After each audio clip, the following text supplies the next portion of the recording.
So my name is Ian, and up until a few months ago, I owned a production company called Gigantic Squid. And we focused primarily on photo illustration and compositing.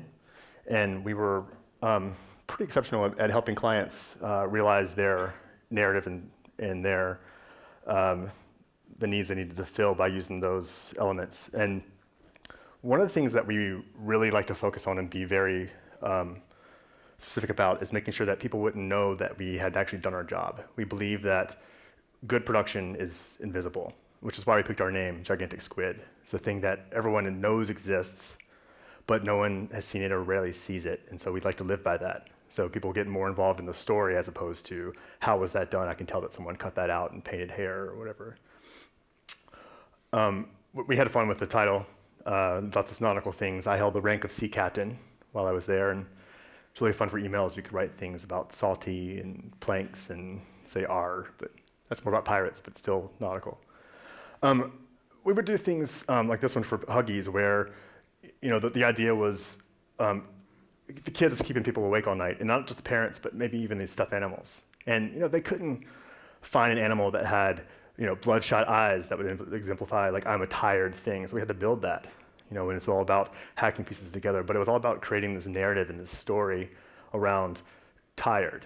And we hope that when you see this, people don't think someone built these, someone repurposed these eyes from another one, or someone made bags. It's more about, where can I get those tired animals? And so that was primarily our job, day in and day out, sitting computer building stories. Now, as I said before, I work at Facebook, which I believe to be the most powerful storytelling platform out there, and I get to work with 90 other creative strategists to tell stories globally to 1.5 billion people, and it's amazing.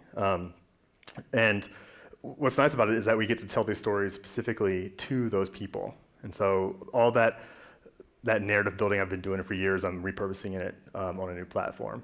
And by the way, whenever people find out that I work at Facebook, the first question they ask me is, have I met Mark? Which typically would be a silly question, but I actually have. Sorry for the unnecessary name drop. I've met Mark. We spent 15 minutes of him trying to grab my hand with a hook, which was really weird. All right, so let's talk about storytelling, which is why I'm here today. So before I get into it, talk about the roots of storytelling, I want to sort of talk about how most storytelling is not just about delivering facts. Facts are just a list of truths. We want to talk more about how you build a narrative by detail, and how you sort of structure that narrative and that detail can really determine how people sort of connect to the story. And I'm going to tell you the best way to sort of describe storytelling is by talking about one of my favorite things, which is a sandwich, right? All right, I'm not going to tell you about how the meat of a sandwich is the meat of a story or any sort of simile like that. What I'm going to tell you is that the sandwich was invented by John Montague in 1762, and the next thing I'm going to tell you is that you probably don't care, right? So what does that have to do with photography, aside from the product shot? So let's talk about John Montague. So John was an English noble, which again has nothing to do with photography. He was the fourth Earl of Sandwich, and in 1792, he had a giant gambling problem. He was a kind of a bad guy anyway. To a point, he worked too much, always missed dinner, which back then dinner was around 4 p.m. Senior citizen discounts, sun's going down. But the other thing is that John's wife passed away, and it really tore him up. So he started getting on these 24-hour benders where he would sit there and just gamble forever. Because he's also a very untrustworthy person, he never wanted to leave his stuff. So missing dinner, sitting there for 24 hours, he got hungry. So he would ask people, this nameless cook, can you give me some salted beef between 2 pieces of bread? Which apparently was this mind-blowing thing. And so the sandwich was born, right? So this guy had this silly idea about making it easy to keep his hands from getting sticky. And now we eat 150,000 of them every day in the US. So why did I talk about an English noble, sandwiches, gambling, and it has nothing to do with all this stuff? Well, the reason why is that you are now more likely to remember this, about 22 times more likely to remember that John Montague, I'm popping, can you guys see that popping? Invented the sandwich in 1762, because I've given you a story that's very ownable. You can sort of find something of your own in it. Maybe you connect to the wife or the gambling problem. Hope not. But you've built something around this narrative, and you're more likely to remember. Another thing about the narrative is I could have left some certain parts out and changed the entire story. If I hadn't talked about his wife passing away and it sort of making him spiral into a gambling problem, he would just seem like a bad guy, right? So narrative details matter, right?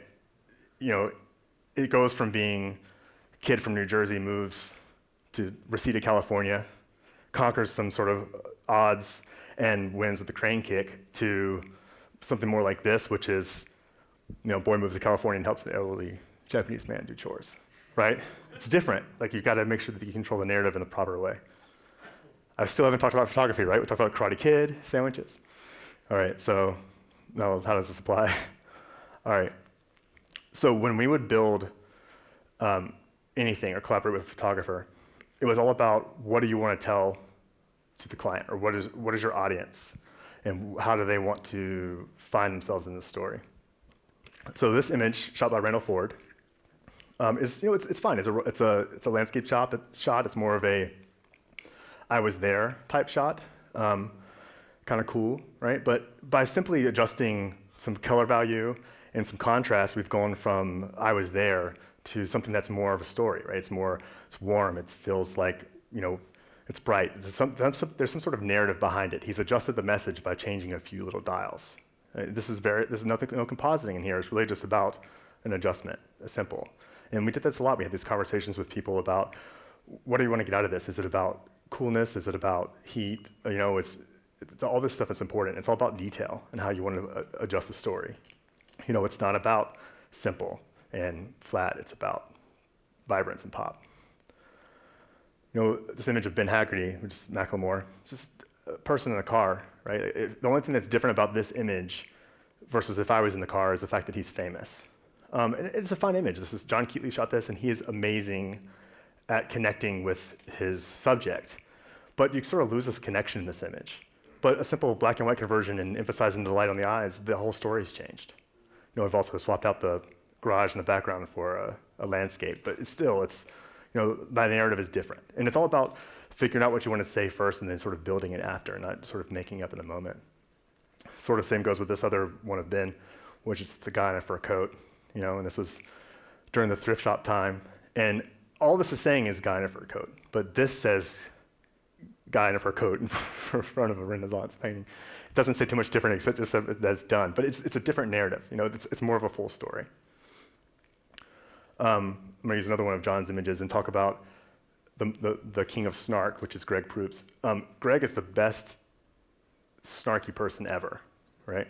And John has captured it beautifully in this image, but all I can look at is the background and the fact that he's hiding in the back of the chair. I'm getting lost, right? The narrative of snark and wine, which is what they were going for, is not there. So simple, cutting out, making the chair bigger, adjusting some color. This is not a ton of stuff. It's just a quick adjustment has changed the entire narrative of the story. So these are some simple little things that sort of can move the story along. So I'm going to sort of give you more insight into how we do that and build more into it.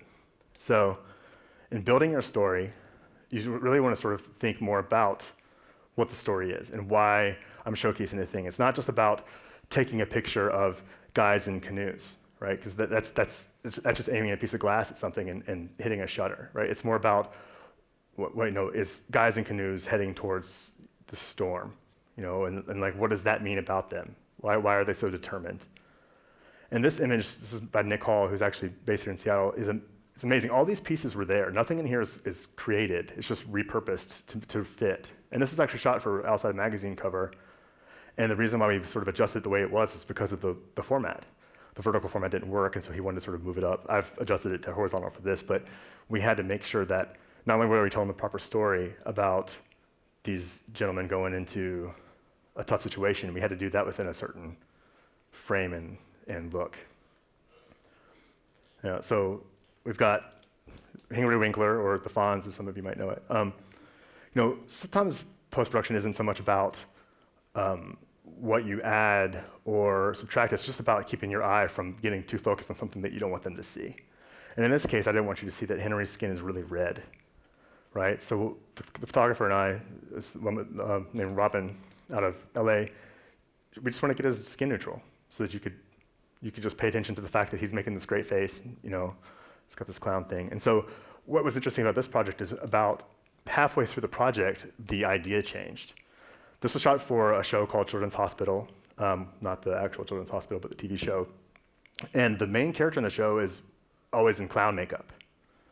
And the art director thought, oh, wouldn't it be funny if everyone in the shoot also had clown makeup that sort of, you know, emphasized their internal character? And we're like, that is a great idea, which we thought about it earlier.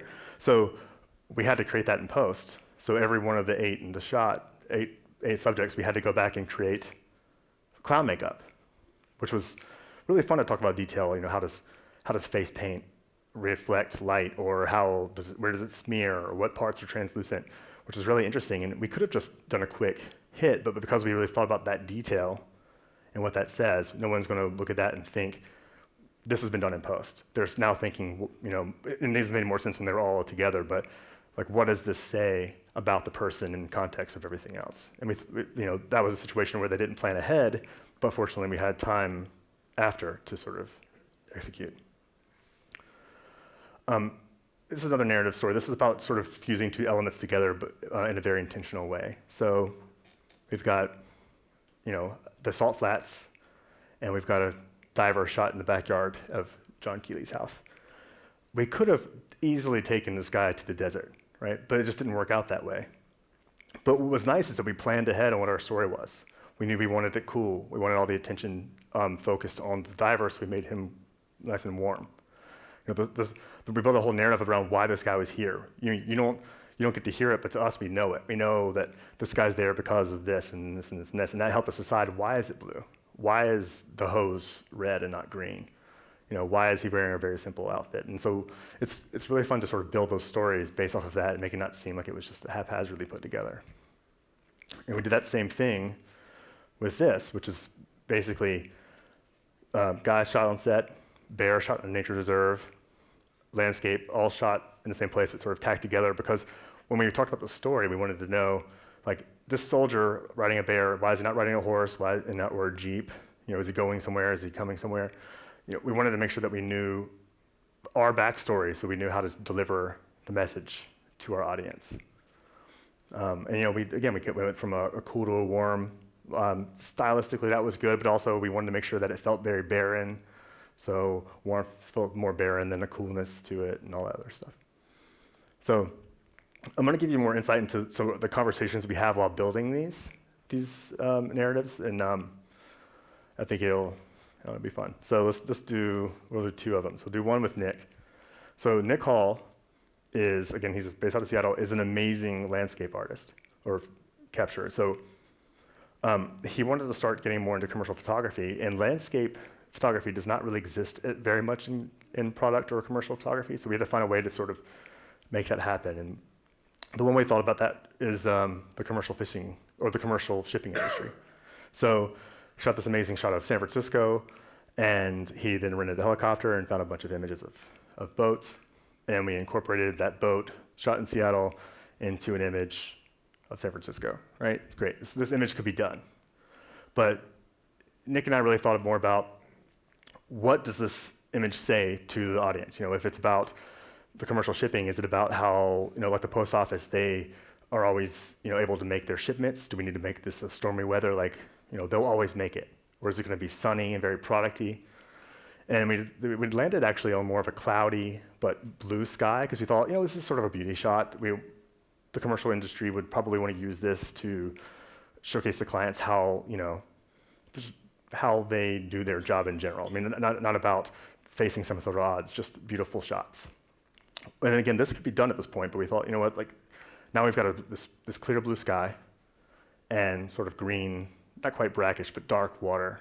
That's not going to really fit with the narrative. And also, we don't really want to advertise horizon lines, which is so funny because the horizon line basically bisects this image, and I think it's funny that the ship is called Horizon Lines. But we want to make sure we remove that kind of stuff so that the narrative is not about the company or about green water.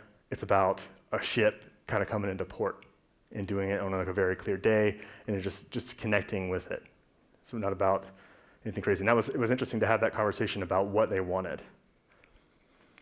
All right, so let's talk about what we call Browntown. So this image is really interesting to me because it was almost entirely built on set as far as what we wanted to do with it. So this is the final product, and I'm going to walk you through how we got here. And you would look at this and think, well, this was just a camera aimed at people wearing brown, right? But that's not exactly how it worked out. But we wanted to sort of talk about, these people, do they know that they really invest in brown? Do they, are they like being funny about it or serious? And, are their dogs all brown? Was that clear to them when they had it happen? So we kind of went the idea that they were very serious, but not too stuffy, but they just were totally unaware of the fact that they buy everything in the same color palette. So in the captures, we found the perfect capture of Robin, who's the husband, and we thought it was the perfect face for serious, not too serious or jerky, but I love brown. But Jenny, the wife, didn't quite fit the bill. So we went and found another shot of Jenny that felt more specific to the idea. So perfect. We've got a couple that's in sync and a dog that's kind of in sync. Hershey's kind of squishing his face a little bit, so we had to change that, get one that fit better, put it in a better background, right? Like, they've got a room. This is their living room. They like wood paneling. But there's some hues sort of like not lining up.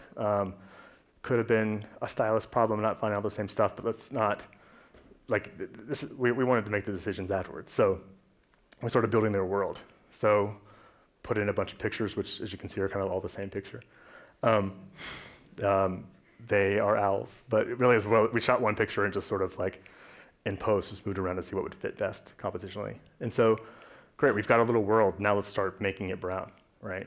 Making them make conscious decisions about what they put in the pictures, brown horses, or, brown or paneling, right? So we're starting to build a narrative around something specific, which is their love of a specific Pantone. Well, now that this has become browner, you can see this chair just pops, right? So we got to get rid of the chair. The chair's got to become the same brown. We're starting to build that monotone tone.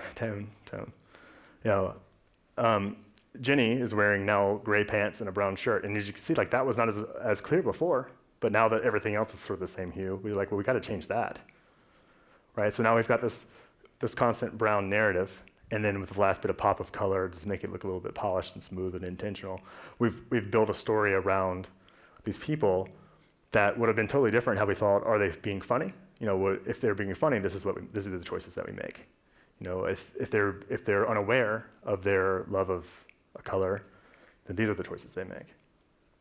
And so that's how we build a narrative specifically in collaborating with clients. So I just want to reiterate. When we think about storytelling, like the sandwich I talked about before, it's not about facts. I didn't just deliver you a bunch of facts about an English nobleman that did a thing in his time. I told you why that happened. And you sort of fell into that a little bit, and I hope that you remember it. I mean, maybe you'll deliver that yourself. And the same thing goes to when you are showing a picture of something to someone. It's not about aiming something at something and hoping that the person on the other end of the situation is going to know what your intention was. It's about finding a reason why you're aiming it that way, finding a clear intention, and sort of trying to execute and trying to make that happen. So I think that's me. So thanks, everyone.